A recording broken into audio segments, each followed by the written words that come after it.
Welcome to Sana's kitchen. இன்னைக்கு நம்ம வீடியோவில் ரொம்பவே சிம்பிளான ஒரு நான்வெஜ் ரெசிபி தான் பார்க்க போகிறோம்.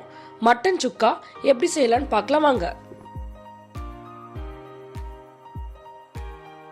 மட்டன் சுக்கா பண்ணுறதுக்காக நான் 1/2 கிலோ அளவுக்கு போனோட மட்டன் எடுத்திருக்கேன்.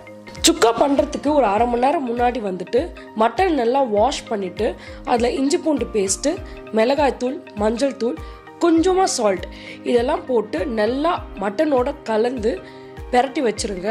ஒரு 1/2 மணி நேரத்துலேருந்து 40 நிமிஷம் அளவுக்கு இது நல்லா ஊறட்டும். இது நல்லா ஊறினதுக்கு அப்புறம் நீங்கள் சுக்கா ரெடி பண்ணிங்கன்னா செம்ம சாஃப்டாக ரொம்ப ஃப்ளேவர்ஃபுல்லாக கிடைக்கும். இப்போ நான் சொன்ன மசாலாலாம் போட்டு இது நல்லா ஊற வச்சுருக்கேன். மசாலா போட்டு பெரட்டினதுக்கு அப்புறம் இந்த மாதிரி ஒரு ஃபோக் எடுத்து எல்லா மட்டன் பீசஸ்லையுமே வந்து லைட்டாக இந்த மாதிரி குத்தி விடுங்க. அப்போ சின்ன சின்னதாக வந்து இதில் ஓட்ட விழும். இது எதுக்குன்னா இந்த நம்ம போட்டு பெரட்டி வச்சுருக்க மசாலாலாம் வந்து அதுக்குள்ளே நல்லா இறங்கும். இதை நம்ம வேக வச்சுட்டு அதுக்கப்புறம் சுக்கா செய்யும்போது உள்ளேயுமே வந்துட்டு அந்த மீட்டில் வந்து மசாலா நல்லா இறங்கி நல்லா சாஃப்டாக சூப்பராக இருக்கும். இப்போ சுக்காக்காக ஒரு மசாலா ரெடி பண்ணிக்கலாம். ஒரு ட்ரை பேனில் வந்து 2 ஸ்பூன் அளவுக்கு மிளகு ஆட் பண்ணிக்கிறேன், 1 ஸ்பூன் அளவுக்கு ஜீரகம் ஆட் பண்ணிக்கிறேன், 1 ஸ்பூன் அளவுக்கு சோம்பு ஆட் பண்ணிக்கிறேன், 2 பீஸ் வந்துட்டு ஏலக்காய் ஆட் பண்ணிக்கிறேன், ஒரு 3லேருந்து 4 பீஸ் அளவுக்கு கிராம்பு ஆட் பண்ணிக்கிறேன், 1 பீஸ் அளவுக்கு பட்டை வந்து இந்த மாதிரி சின்னதாக உடச்சி ஆட் பண்ணிக்கிறேன். லோ டு மீடியம் ஃப்ளேமில் இந்த ட்ரை இன்க்ரீடியன்ட்ஸ்லாம் வந்துட்டு நல்லா ரோஸ்ட் பண்ணி எடுத்துக்கோங்க. இது பொறுமையாக ரோஸ்ட் பண்ணி எடுக்கும்போது இந்த ட்ரை இன்க்ரீடியன்ஸில் ஒரு நல்ல அரோமா கிடைக்கும். ஒரு 2-3 நிமிஷம் வதங்கினதுக்கப்புறம் ஒரு கைப்பிடி அளவுக்கு நல்லா கழுவி காய வச்ச கருவேப்பிலை வந்து நான் ஆட் பண்ணிக்கிறேன். இப்போ இந்த ட்ரை இன்க்ரீடியன்ஸோட இந்த கருவேப்பிலையும் நல்லா நம்ம வதக்கிடலாம். ஒரு 5 நிமிஷம் இதை நல்லா ரோஸ்ட் பண்ணதுக்கப்புறம் பார்த்தீங்கன்னா கருவேப்பிலை வந்து லைட்டாக கொஞ்சம் மொடன்னு இருக்க மாதிரி இருக்கும். தண்ணி எதுவுமே ஆட் பண்ணாமல் இது ஒரு மிக்சியில் போட்டு நல்லா ஃபைன் பவுடராக அரைச்சி எடுத்துக்கோங்க.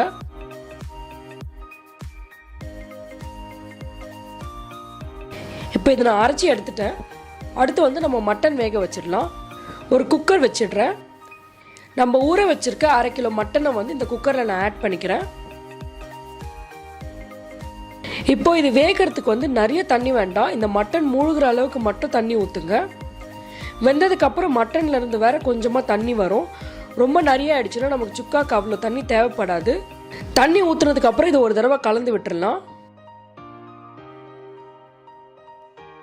மட்டன் வேக வைக்கிறப்பவே அது கூட வந்துட்டு நம்ம உப்பு ஆட் பண்ணிக்கலாம். அப்போதான் இது வேகிறப்பவே இந்த மட்டன் பீசஸ்குள்ளெல்லாம் உப்பு நல்லா இறங்கியிருக்கும். உப்பு போட்டதுக்கு அப்புறம் லைட்டாக கலந்துட்டு நான் குக்கர் மூடிடுறேன். மட்டன் நல்லா வேக வைக்கிறதுக்காக நான் மீடியம் ஃப்ளேமில் ஒரு 5லேருந்து 6 விசில் நான் விட்டுருக்கேன். 5லேருந்து 6 விசில் வந்ததுக்கு அப்புறம் ஆஃப் பண்ணிட்டேன். டீப்ரெஷரைஸ் ஆனதுக்கு அப்புறம் இப்போ நான் ஓப்பன் பண்ணி காட்டுறேன். பாருங்க நல்லா மட்டன் வெந்திருக்கு. அந்த தண்ணியில் வந்து மட்டனோட கொழுப்பு எல்லாம் நல்லா இறங்கியிருக்கு. நல்லா சாஃப்டாக வெந்து வந்திருக்கு. இப்போ நம்ம சுக்கா செய்ய ஆரம்பிச்சிடலாம். ஒரு பேனில் வந்து 4லேருந்து 5 ஸ்பூன் அளவுக்கு நான் எண்ணெய் ஆட் பண்ணிக்கிறேன்.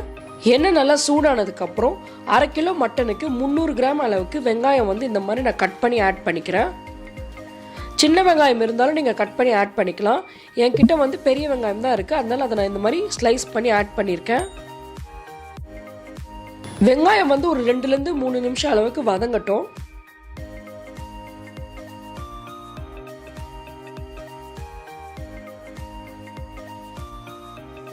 ரெண்டு 3 நிமிஷம் வந்து வெங்காயம் வதங்கினதுக்கு அப்புறம் நம்ம வேக வச்சிருக்க மட்டனை வந்து இது கூட ஆட் பண்ணிக்கலாம். மட்டனோட வெந்ததுக்கு அப்புறம் இருக்க அந்த தண்ணியுமே இது கூட நம்ம ஆட் பண்ணிடலாம். இப்போ இந்த மட்டனை வந்து வெங்காயத்தோட ஒரு தடவை நல்லா பெரட்டிட்டு நம்ம அரைச்சி வச்சிருக்க மசாலா வந்து நான் இதோட ஆட் பண்ணிக்கிறேன். நான் அரைச்ச சுக்கா மசாலா வந்து நான் ரெடி பண்ணியிருக்க இந்த மட்டனுக்கும் வெங்காயத்துக்கும் கரெக்டாக இருக்கும். அதனால நான் எல்லா மசாலாவுமே இந்த கூட ஆட் பண்ணிடுறேன். மசாலா ஆட் பண்ணி நல்லா கலந்து விட்டுருங்க.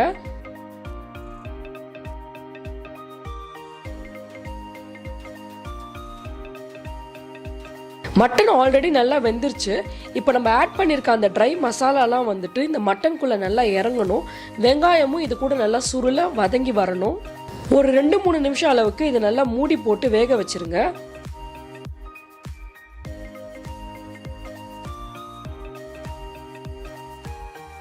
A few minutes later. பாருங்க ஒரு 2-3 நிமிஷம் ஆயிடுச்சு. இப்போ நான் ஓப்பன் பண்ணி காட்டுறேன். சைடில் வந்து நல்லா எண்ணெய் பிரிஞ்சு வந்திருக்கு. நம்ம ஆட் பண்ண அந்த ட்ரை மசாலாலாம் வந்துட்டு மட்டனுக்குள்ளே இறங்கியிருக்கு. கொஞ்சம் அடி பிடிக்கிற மாதிரி இருந்ததுன்னா நீங்கள் லைட்டாக அப்பப்போ தண்ணி தெளிச்சுக்கோங்க. ஆனால் நிறைய தண்ணி ஊற்றிட வேண்டாம். தொக்கு மாதிரி வேண்டாம், உங்களுக்கு நல்லா ட்ரையாக வேணும்னா இன்னொரு 2-3 நிமிஷம் கூட நீங்கள் நல்லா இதை சுருள வதங்க விடலாம். இப்போ இந்த மட்டனில் இருக்க தண்ணிலாம் வந்து நல்லா சுண்டிடுச்சு, நல்லா சுருள வதங்கி வந்துருச்சு. லாஸ்ட்டாக கொஞ்சமாக வந்து கொத்தமல்லி கட் பண்ணி ஆட் பண்ணிக்கிறேன். சர்வ் பண்ணுறதுக்கு முன்னாடி பெப்பர் பவுடர் வந்து மேலாப்பில் தூவிட்டு அதுக்கப்புறம் சர்வ் பண்ணுங்கள். அப்போ இன்னும் நல்லா ஃப்ளேவர்ஃபுல்லாக செம்ம டேஸ்ட்டாக இருக்கும். அவ்வளோதான், நம்மளோட சூப்பரான ரொம்ப குவிக்காக செய்யக்கூடிய மட்டன் சுக்கா ரெடி ஆயிடுச்சு. Happy cooking. இந்த ரெசிபி பிடிச்சிருந்துச்சுன்னா லைக் பண்ணுங்கள், ஃப்ரெண்ட்ஸ் அண்ட் ஃபேமிலியோட ஷேர் பண்ணுங்கள், என்னோட சேனலை சப்ஸ்கிரைப் பண்ணுங்கள். தேங்க்யூ.